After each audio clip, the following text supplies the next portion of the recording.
Assalamualaikum warahmatullahi wabarakatuh. Selamat pagi, Ibu. Saya sangat berterima kasih atas kesempatan ini untuk melakukan wawancara bersama Ibu. Terima kasih Ibu. Sebelumnya izin perkenalkan, saya Aulia dan ini rekan saya Agustina. Kami mahasiswa psikologi dari Universitas Muhammadiyah Bandung yang akan melakukan wawancara hari ini dengan tema Islamic Entrepreneur dan seputar psikologi. Sebelum memulai wawancara, boleh Ibu memperkenalkan diri Ibu dulu terlebih dahulu. Oke, Assalamualaikum warahmatullahi wabarakatuh. Mungkin perkenalkan dulu, saya Sarah gitu, magister psikologinya dulu di Unisba, sarjananya juga di Unisba. Sekarang kegiatannya lagi praktek di klinik aja, tapi sebelumnya pernah jadi asesor atau kadang jadi speaker atau ngisi workshop juga.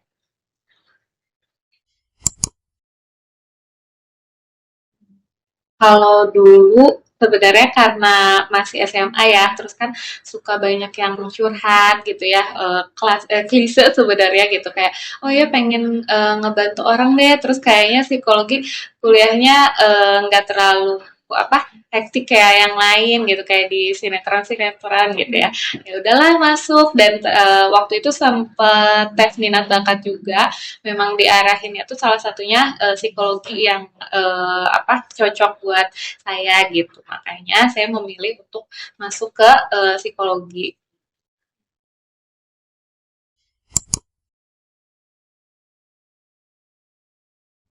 Kalau sebenarnya kan yang bikin optimis itu awalnya dari pikiran ya. Kalau misalnya punya pikiran negatif, selalu mencoba untuk mengaplikasikan dulu ke diri sendiri gitu. Misalnya ngasih terapi ke klien gitu. Misalnya biar punya pikiran positif gimana sih? Nah kita lakuin dulu ke diri sendiri, terus kasih afirmasi positif ke diri sendiri juga gitu. Terus apalagi sekarang kan mental health itu lagi aware-awarenya ya masyarakat gitu sama mental health, makanya sangat optimis psikologi kedepannya pun nggak akan mungkin tergantikan sama AI gitu, makanya optimis sekali ada di bidang psikologi gitu.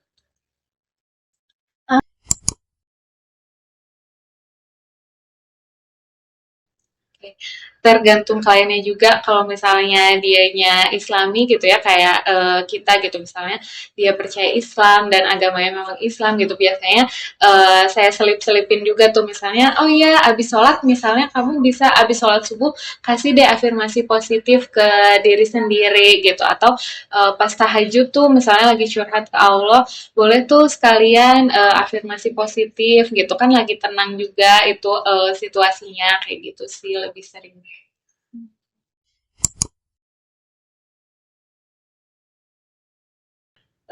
Salah satunya saya hari ini tuh karena mereka gitu ya, apalagi pas kuliah, terus magister itu kan saya tuh lagi hamil juga gitu, terus waktu itu baru-baru ngelahirin anak saya dan dia nggak mau pakai botol waktu itu ya apa asinya gitu bener-bener langsung. Nah itu peran mereka tuh sangat apa ya sangat berarti banget lah. Jadi ketika saya harus ujian ujian kasus terus harus waktu itu sidang juga gitu nah itu mereka benar-benar nge-backup untuk ngurusin terus selalu support untuk saya tuh ikut pelatihan-pelatihan yang baru di dunia psikologi juga gitu dan selalu support pilihan karirnya sih apakah memang mau yang full time atau yang part time aja psikologinya.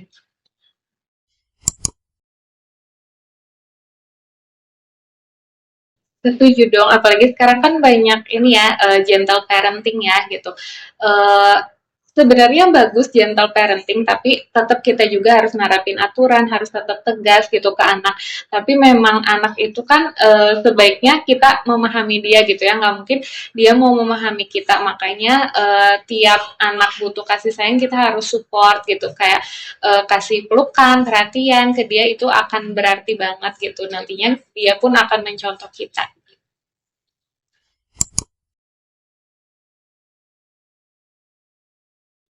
penting sekali karena kan di awal sampai 5 tahun itu kan pembentukan karakter anak ya gitu.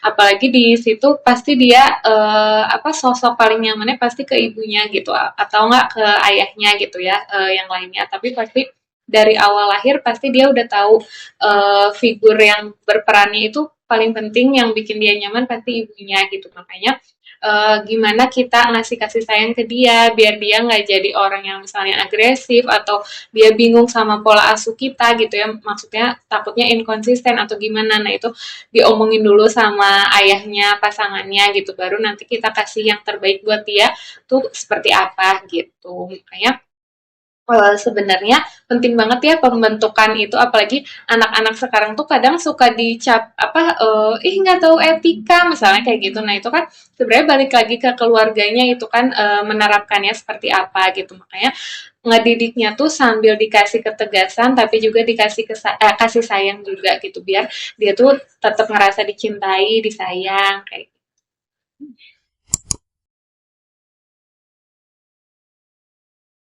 Kalau sama Islam tuh banyak ngaruhnya ya psikologi karena kalau lihat di Al-Quran pun banyak yang sebenarnya terapi-terapi dikaitkan sama zikir kayak gitu atau kayak Al-Fatihah gitu sebenarnya kan itu works banget gitu ya kalau mau didalami gitu. Nah terus kalau wirausaha itu juga penting banget karena kan di dalam apa beli ya orang memutuskan untuk jual beli gitu ya apalagi untuk memutuskan untuk beli kan itu kayak ada ilmu-ilmu psikologinya nih gimana sih cara mempengaruhi orang biar tertarik sama produk kita misalnya gitu nah itu penting banget sih kalau menurut saya.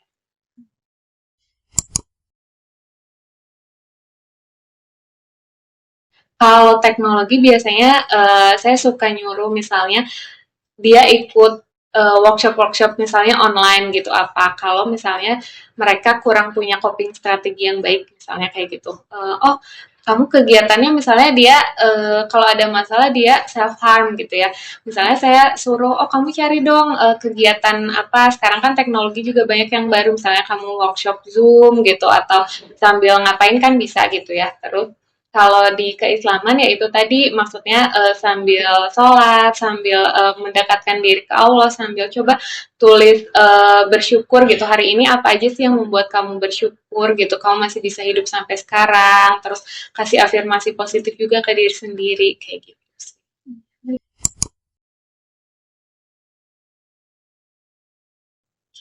Kalau media sosial tuh dari kita maksudnya dihubungi sama apa ya?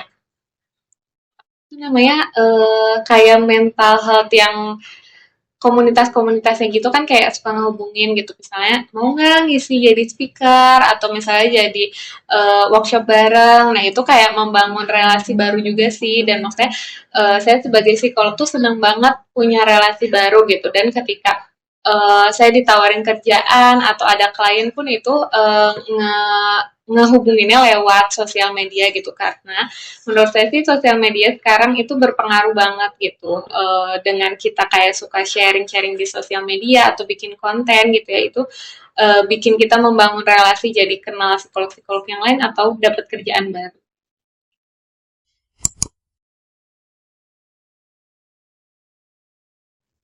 Kalau tantangannya sih mungkin kalau saya sih kadang takut gitu ya maksudnya yang dihadapin saya tuh orangnya gimana sih apakah dia lebih expert atau gimana tapi karena saya orangnya pede-pede aja gitu ya tiap ketemu orang baru tuh saya seneng banget jadi selalu saya ajak ngobrol duluan atau saya maintain gitu ya biar nantinya kita kalau ada kerjaan bareng atau ada yang mau sharing-sharing kita gampang gitu.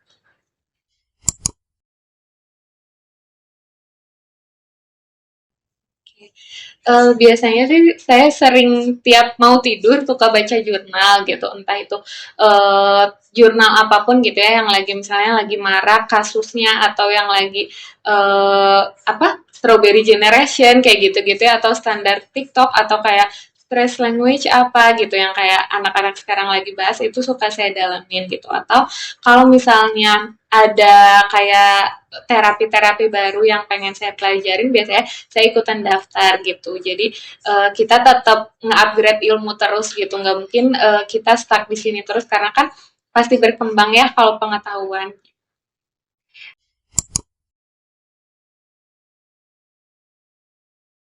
Kalau menurut saya, oh, waktu itu pernah diundang di TV gitu ya. Sebenarnya itu saya awalnya udah nolak karena saya nggak begitu apa nggak begitu pede gitu ya untuk tampil di TV gitu karena saya belum se-expert itu menurut saya gitu. Tapi waktu itu ada kesempatannya dan partner saya juga apa kayak mendorong udah ayo nggak apa-apa gitu. Akhirnya saya pun berani gitu ya keluar dari zona nyaman itu yang akhirnya benar-benar tuh pas di apa publish di sosmed itu benar-benar yang teman-teman tuh sama follower semuanya nge-DM-in gitu ya maksudnya kayak nge-appreciate gitu kayak itu seneng banget sih di situ maksudnya oh bisa juga ya maksudnya keluar dari zona nyaman gitu.